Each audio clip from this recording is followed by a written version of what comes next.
pessoal! Olha eu por aqui de novo. Para quem não me conhece ou não lembra do meu nome é Suelen Vanessa, sou professora de Educação Física e estarei aqui hoje novamente com vocês para conversarmos um pouquinho e aprendermos um pouquinho do nosso componente curricular. A unidade temática de hoje é lutas. Então, lutas brasileiras, que é um tema muito legal para a gente conhecer. Então, para a gente entender um pouquinho de luta, a gente tem que entender um pouquinho do conceito das lutas também, a historicidade, etc e tal, tá? Porque eu tenho certeza que a partir do momento que eu falei que era luta, a aula de hoje, lutas brasileiras, muita gente ficou, hoje a gente vai aprender sobre briga, UFC, não é isso não. Então, preste atenção, primeira coisa é o seguinte, a gente tem três tipos, mais ou menos, né? Digamos assim, três conceitos. Seria luta, arte marcial e modalidade esportiva de combate. Nesse momento, na nossa aula, a gente não vai fazer a diferenciação desses conceitos, ok? Então, preste atenção agora na tela de vocês, que tem lá um conceito bem legal.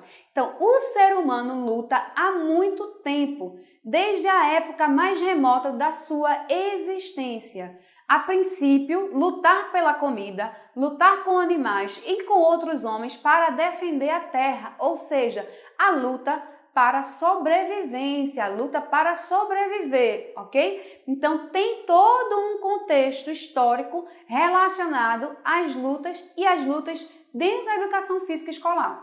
Para poder ilustrar isso para vocês, a gente trouxe uma imagem de como é que as pessoas sabem que antigamente, na época pré-histórica ainda, existiam lutas. Então, existem relatos, não. Existem pinturas rupestres, né? E aí, esses são os registros a qual os arqueólogos, historiadores, etc. e tal, pesquisam sobre e relacionam algumas pinturas rupestres que são feitas em pedras, cavernas, etc. e tal, relacionando aquela ação. Então, observa a imagem aí. Na imagem você pode observar que são pessoas, algumas delas estão com um armamento na mão, como se fosse uma lança, um arco e flecha, né?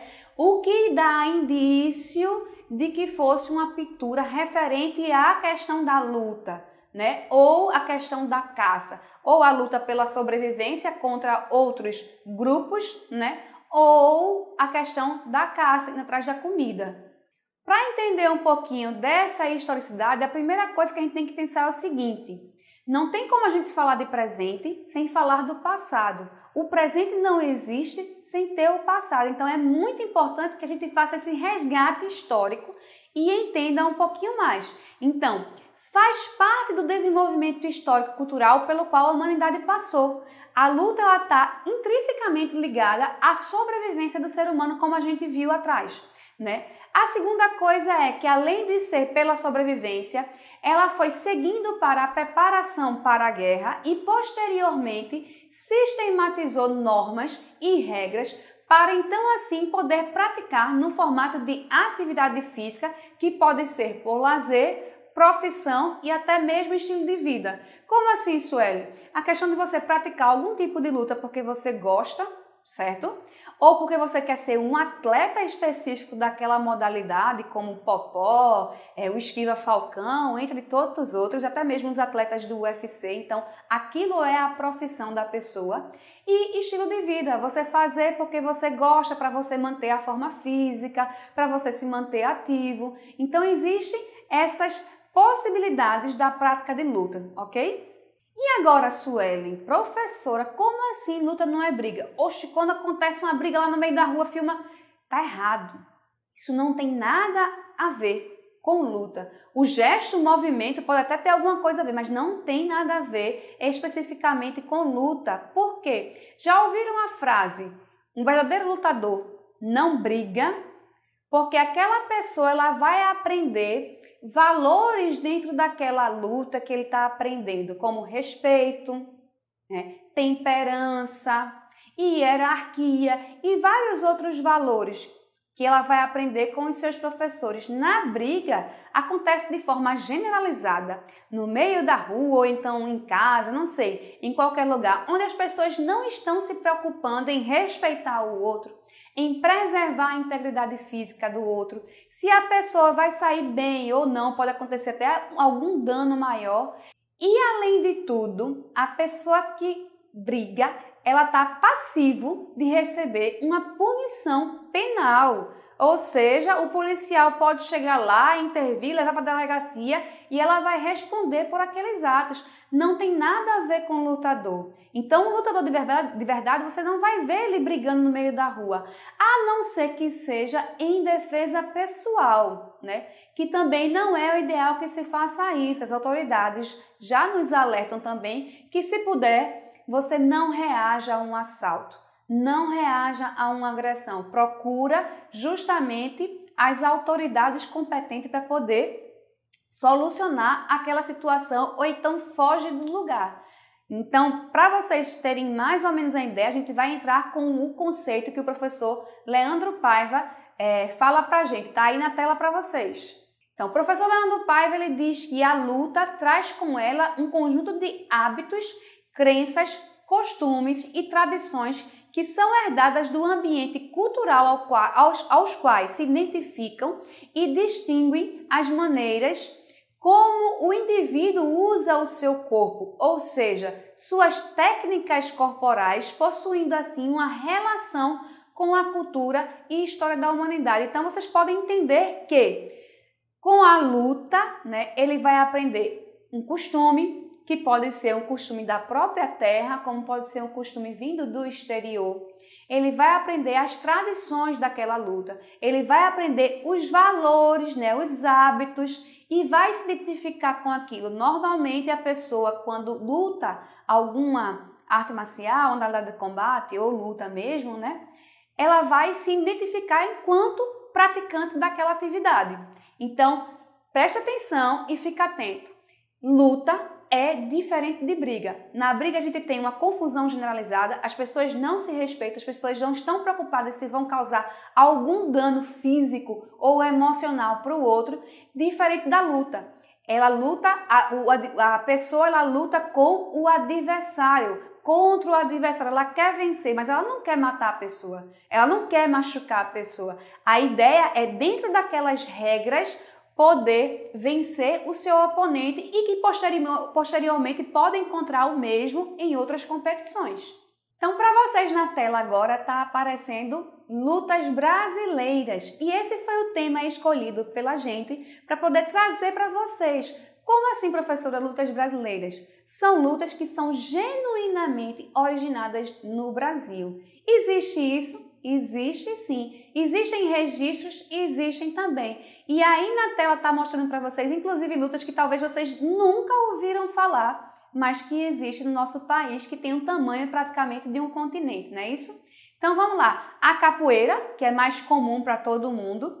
A luta marajoara, que eu acho que pouquíssimas pessoas em Pernambuco conhecem, mas é uma luta vinda lá da ilha de Marajó, lá no Pará, né? E aí tem várias significância cultural, né? Inclusive tem os representantes no UFC que tanto vocês falam, que são os irmãos Marajó. Yuri Marajó, por exemplo, ele vem justamente dessa luta marajoara. A luta uca-uca, que é uma luta de matriz indígena. E por que ela tem esse nome? Porque os indígenas imitavam os sons dos animais. E aí ficou registrado como se fosse a uca-uca. Então é uma luta também brasileira. O jiu-jitsu brasileiro, ou Brazilian Jiu-Jitsu em inglês, como muitos conhecem, a sigla BJJ, que é uma luta que ela foi originada de uma outra luta vindo lá do Japão, e eu vou explicar mais na frente para vocês, ok? E o combate.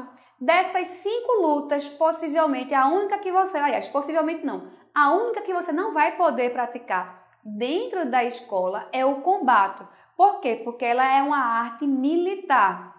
Tá? Então, ela está desenvolvida para defesa pessoal. E aí tem técnicas com armamento, etc. e tal.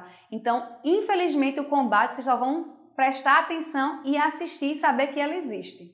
A partir dessas lutas, a gente vai trabalhar entendendo um pouquinho o contexto delas, específicos e o contexto geral. Então, na tela está mostrando para vocês agora a classificação e categorização das lutas. Escolhemos duas, tem mais do que duas, tá? Mas para quê? Para poder ilustrar melhor para vocês essa categorização. Então, a gente vai categorizar de acordo com a ação motora, que é o que está apresentando agora. Então, referente aos gestos motores, que podem ser de domínio, ou seja, lutas de agarre, de aproximação, como por exemplo o judô. Lutas de percussão, que são aquelas lutas que usam golpes para tocar no oponente, né? Golpes traumáticos, como por exemplo o karatê, o muay thai, etc. E lutas mistas, onde ela vai utilizar justamente essa ação motora tanto de estar próximo do oponente, como à distância, como por exemplo a capoeira. E aí na imagem que está apresentando para vocês, vocês podem perceber isso, que tem momentos em que o capoeirista vai estar mais próximo do oponente, né? E também tem momentos que ele vai estar mais distante. E nesse caso a gente luta com a pessoa, a gente vai trabalhando junto com ela.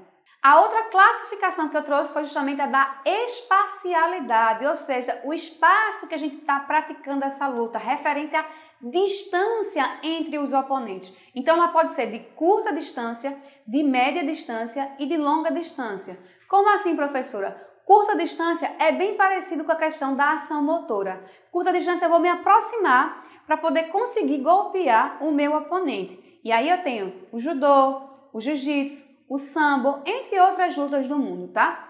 E também as lutas de média distância. Normalmente as lutas de média distância, por serem de contato, de percussão, se usa uma proteção, né? Ou luva, proteção como colete, que no caso, por exemplo, do taekwondo, no caso do boxe, as luvas, né? Isso caracteriza também uma luta de média distância.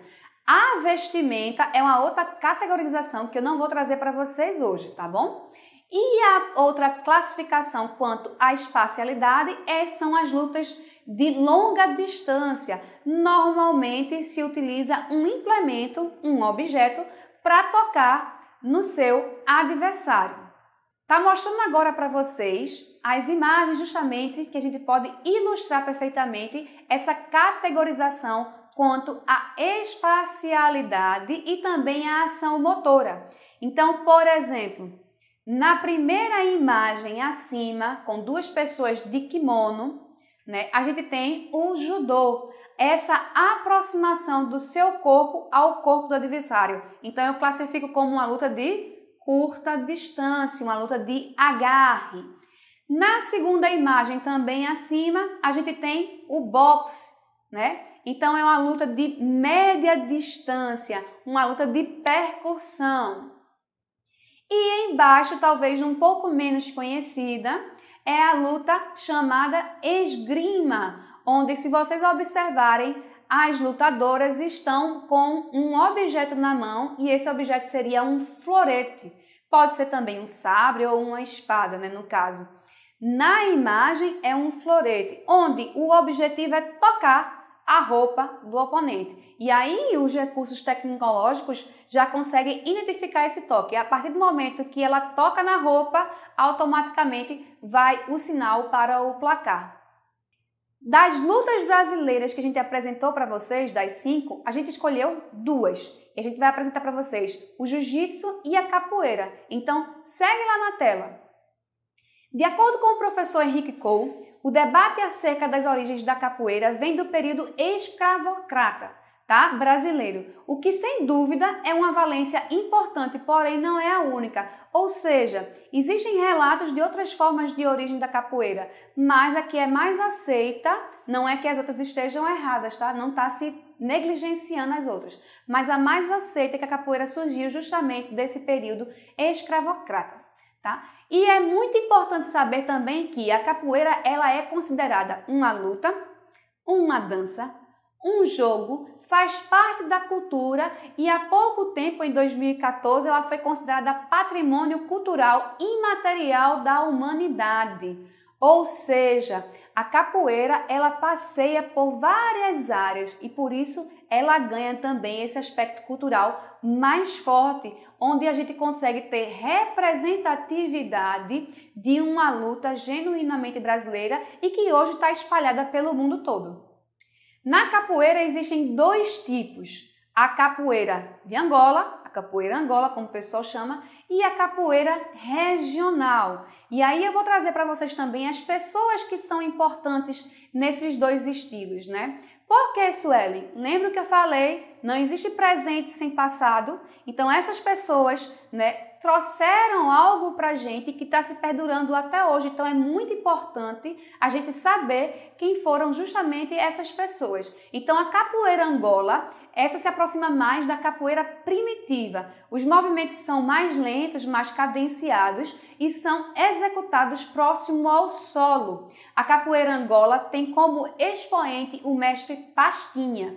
Na tela está apresentando para vocês a figura, a imagem do mestre Pastinha e ao lado da imagem do mestre Pastinha tem justamente ele com outros capoeiras, né? Também praticando. Observa a vestimenta também que vai ter uma diferenciação. Alguns grupos específicos de capoeira Angola fazem distinção das vestimentas de uma coisa mais formal. É uma calça social, é um sapato diferente, é uma roupa diferente.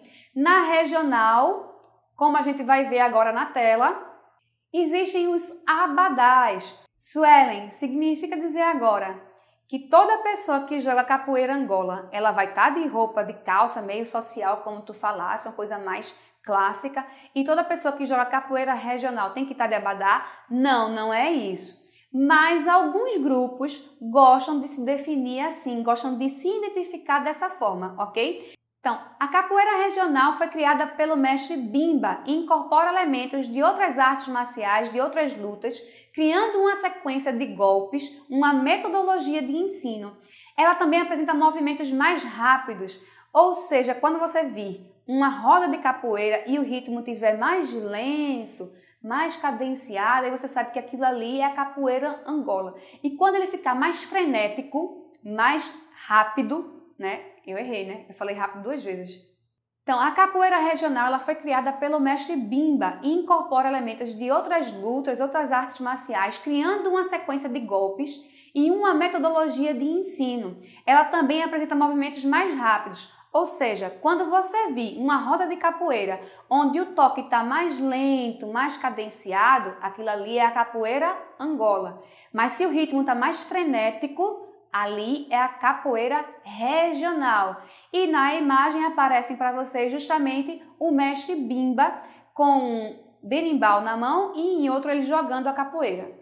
É importante também a gente saber quais são os instrumentos musicais mais utilizados na capoeira. Então, de praxe, todo mundo conhece o berimbau, né, que é feito aí pela cabaça, pelo arco, o arame, uma baquetazinha e o cachixi, também, que é um instrumento percussivo. E a pessoa, para poder dar o som, ela bate com a baqueta no arame ou com um dobrão, né, uma moeda grandona, antiga, ou também ela pode trabalhar isso com o que vocês chamam de cheixo, que na realidade se chama seixo, né? E aí ela vai modificando o tom da nota musical. Além do berimbau se usa o pandeiro, como vocês estão vendo na imagem, o reco-reco também, que é um outro instrumento percussivo com sucos, que aí você vai passando como também fosse uma baquetazinha e fazendo o sonzinho. Além também do atabaque, que é essa imagem que vocês estão vendo aí, parecida com um tambor, mas não é um tambor, tá? O nome desse instrumento é atabaque. E o agogô, que é como se fosse 2 sinos segurados por um arco, né? Uma alça de ferro, onde também se toca com um bastão e ali vai se dando a cadência e as notas musicais da capoeira. Então, olha só, a capoeira é muito vasta, tem muita coisa para a gente falar. E a gente vai falar de modo bem resumido para vocês e quem tiver mais interesse pode pesquisar posteriormente, tá bom? Então, a capoeira do Recife, como é que ela nasceu, Suelen? No estudo do professor Henrique Cole, tem o registro que a capoeira de Pernambuco surgiu no término do século XIX, no âmbito urbano da cidade do Recife. né? A capoeira também contribuiu para a criação de passos da dança do frevo, os quais são executados em meio às multidões animadas pelas músicas, festas e demais manifestações da cultura, as quais também atraíam a atenção dos capoeiras, que lá estavam no meio do povo expressando as suas emoções. Há quem diga que, na realidade, como a capoeira durante muito tempo ela era proibida a sua prática, eles começavam a brincar, né, a jogar, lutar capoeira na roda, e quando algum oficial chegava próximo, eles colocavam a música e começava a dançar. E aí, teoricamente, foi de onde teria nascido o frevo. Alguns destaques importantes dos mestres de capoeira em nosso estado é o mestre Pirajá, mestre Zumbi Bahia, que teve grande contribuição para essa capoeira de Pernambuco, o mestre Mulatinho, mestre Coca-Cola, mestre Galvão, entre tantos outros mestres aí que a gente não tem como citar todo mundo, né? Mas esses são um dos destaques que a gente traz para você. E na imagem vocês veem alguns desses mestres justamente jogando capoeira no Alto da Sé, lá em Olinda, né, comemorando a questão da capoeira, da possibilidade de poder hoje fazer uma roda de capoeira sem qualquer outro problema. E aí eu trago agora curiosidade para vocês. Que curiosidade é essa? Antônio Nóbrega. Antônio Nóbrega é um pernambucano considerado multiartista, porque ele toca, porque ele dança, porque ele compõe, ele interpreta. E aí, para quem não sabe, Antônio Nóbrega tem uma relação muito íntima com a capoeira de Pernambuco. Ele ajudou a justamente revitalizar, reviver essa prática da capoeira aqui, junto com o mestre Zumbi Bahia. E aí, quem tiver interesse, procura lá no YouTube, por exemplo, que vai ter um vídeo dele falando um pouquinho, né, sobre a capoeira de Pernambuco e sobre a sua história juntamente com o mestre Zumbi Bahia. E agora eu vou apresentar para vocês uma outra luta genuinamente brasileira, que é o jiu-jitsu. Como assim, Suelen, jiu-jitsu? E por que tu tá falando jiu-jitsu brasileiro? O jiu-jitsu não é brasileiro? Calma lá, o jiu-jitsu é oriundo de outra arte marcial chamada jujutsu, tá? E ela vem justamente do Oriente para o Brasil. E aí, como as pessoas que trouxeram vinham especificamente do Japão e não sabiam falar português, aos poucos a palavra foi se abrasileirando e também tendo aspectos específicos da nossa cultura criado por outras pessoas. Então o jiu-jitsu ele tem três origens, né? As origens que são mais comentadas. A primeira origem é que ele teria vindo através de monges budistas, que o jiu-jitsu é uma arte originada dos monges budistas quando eles saíam peregrinando na Índia e aí para se defender dos possíveis ladrões e saqueadores, eles utilizavam essa arte marcial, tá? Tanto na Índia como na China e por aí vai. A segunda origem, que também é bem aceita, é que o jiu-jitsu chegou aqui através do Conde Koma, o Mitsuyo Maeda. Conde Koma ele era aluno direto de Jigoro Kano e na realidade ele sai do Japão com a missão de disseminar, né, de divulgar, de difundir o judô, que também era chamado de Kano Jujutsu. E aí ele conhece no Pará o patriarca da família Gracie, Gastão Gracie, que pede para ele ensinar a sua arte marcial para os seus filhos. Um dos maiores destaques, que também é considerado dos líderes iniciais do jiu-jitsu, é o Carlos Gracie, o Hélio Gracie e o Carlson Gracie, como a gente vai ver posteriormente. Então a família Gracie tem uma importância muito grande mesmo para o jiu-jitsu brasileiro. Como vocês podem ver na imagem na tela, a primeira imagem está aí com bastante pessoas, né, vestidas de kimono. Poucas mulheres, mas também tem mulheres, mas a maioria são homens. Então, os Gracies tinham isso em mente, de formar como se fosse um clã. Então, o quanto mais filhos eles tivessem, melhor era, porque eles iriam formar a própria academia e foi assim que aconteceu. Na outra imagem tem justamente esses patriarcas, digamos assim, do jiu-jitsu Gracie, que é o Hélio Gracie, o Carlson Gracie e o Carlos Gracie. Já tem agora uma terceira origem que em 2019 o professor Marco Ferreira apresentou para a gente com a sua dissertação.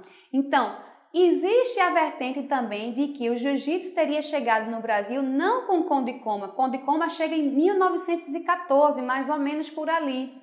E existe a versão agora que Sada Miyako, que era um outro japonês, ele é convidado pela Marinha Mercante Brasileira para ensinar justamente a sua arte marcial para os oficiais. Por quê? Porque os oficiais estavam perdendo os combates, as disputas, com justamente os soldados, que os soldados sabiam o quê? A capoeira.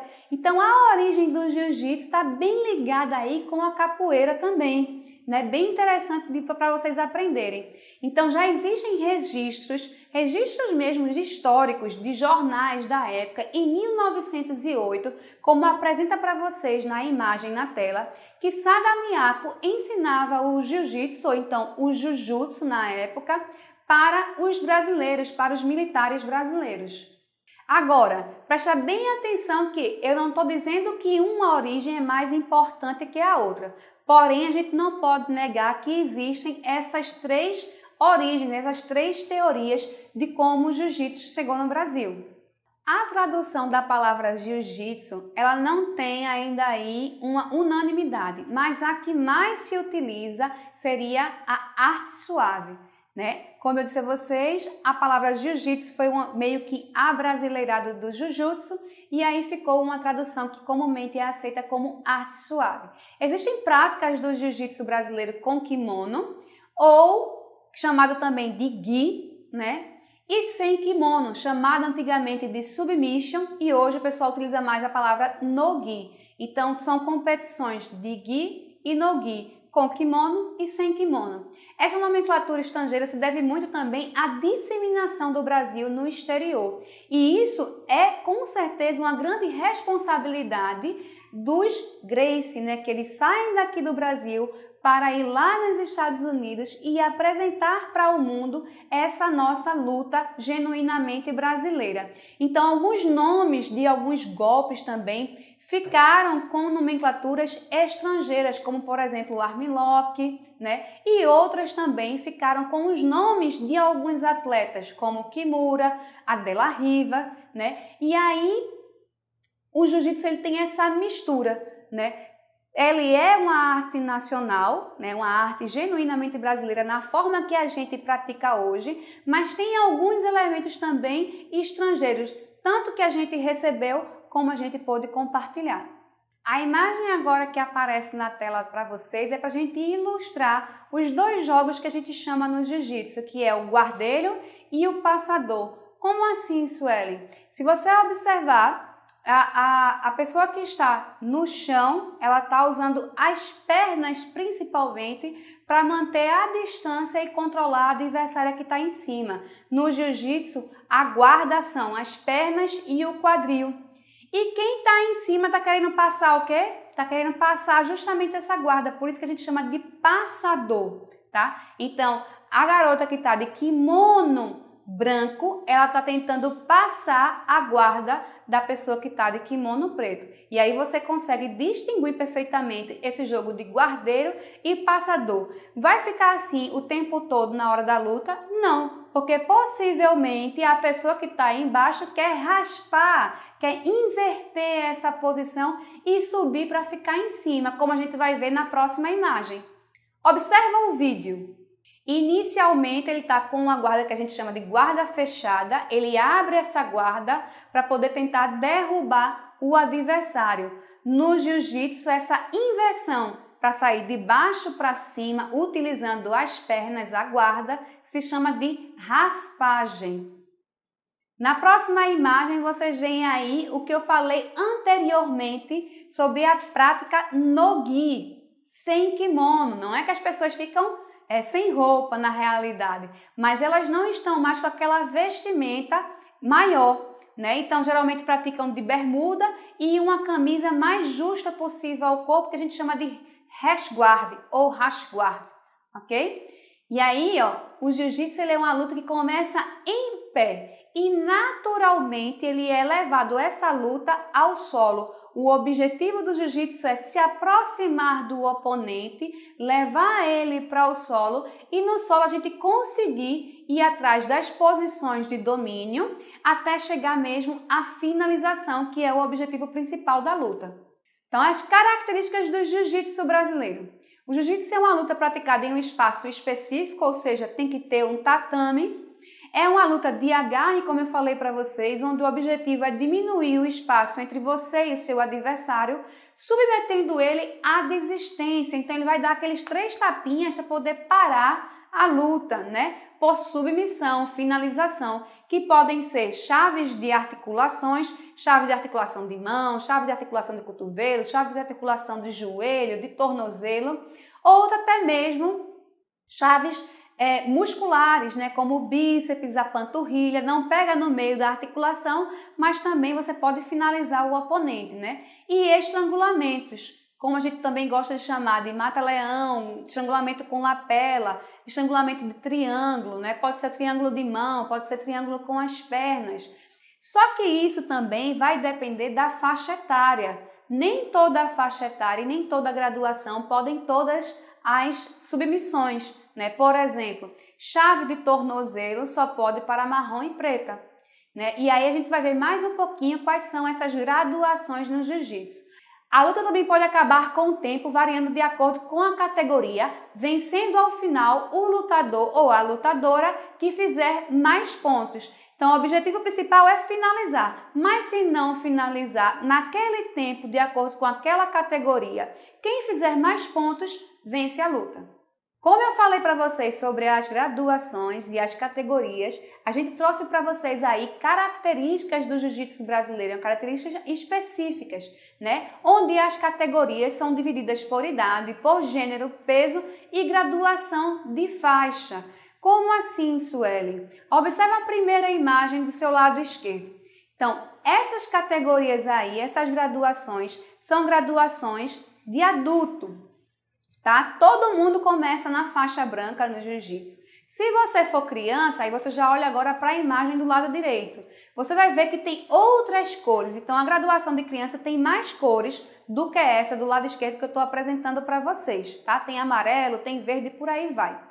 Basicamente, na idade adulta, essas são as principais, teoricamente, graduações, porque também tem depois da preta, mas aí são para os mestres, são pessoas que têm mais de 30 anos de jiu-jitsu e por aí vai.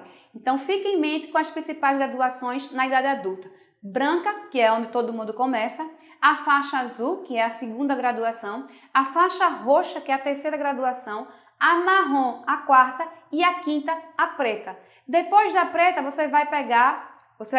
pessoa que pratica o jiu-jitsu vai com o tempo pegando os graus. E aí depois que ela tiver todos os graus completos, aí como eu falei para vocês, já são os mestres, é que pode mudar para vermelho e preto e por aí vai. Observem a nossa nova imagem, né? A quantidade de pessoas que estão praticando jiu-jitsu. E se eu disser para vocês que esse tatame gigantesco não é no Brasil, é lá na Hungria, minha gente. Vê a quantidade de pessoas que o jiu-jitsu consegue aproximar no mundo todo. Então, o jiu-jitsu, além de ser uma luta, uma arte marcial genuinamente brasileira, ele foi disseminado pelo mundo todo. Então, muitas pessoas no mundo todo praticam jiu-jitsu. Na nossa próxima imagem, a gente mostra aí mais ou menos como as pessoas lutam sem kimono, tá? E aí são roupas, como eu disse, mais justas ao corpo. Fica muito próximo das lutas como, por exemplo, o wrestling, luta greco-romana, luta livre, etc. Agora que a gente já conheceu um pouquinho da característica de cada luta, né, da capoeira e do jiu-jitsu, vamos lá para a nossa atividade? Então, número 1, faça a classificação e categorização da capoeira e de jiu-jitsu, conforme a gente aprendeu lá atrás no vídeo, né? Ação motora, espacialidade, etc. A segunda atividade que a gente vai fazer é o seguinte: pega lá seu balde de pipoca, seu lanchinho da tarde que você gosta de comer e procura o filme na internet Quebrando Regras, tá? Depois que você assistir o filme, faz um texto lá de 15 linhas, analisando principalmente o que o professor, né, desse filme, tem um professor bem especial lá, o que esse professor ensina ao aluno e a relação de respeito entre eles. Qual é a relação da luta com a briga, o que é luta. Então faz lá esse resumozinho e coloca no seu caderno para quando você voltar para as aulas presenciais, você apresentar para o seu professor de educação física. Caso vocês tenham alguma dúvida, vocês podem também me procurar pelo Instagram e aí eu fico toda solícita para poder ajudar vocês. Vai lá no perfil @SuelenWA, né, que é de Suelen Vanessa, que a gente conversa um pouquinho mais. Então, como a gente diz na luta e como a gente finaliza e cumprimenta os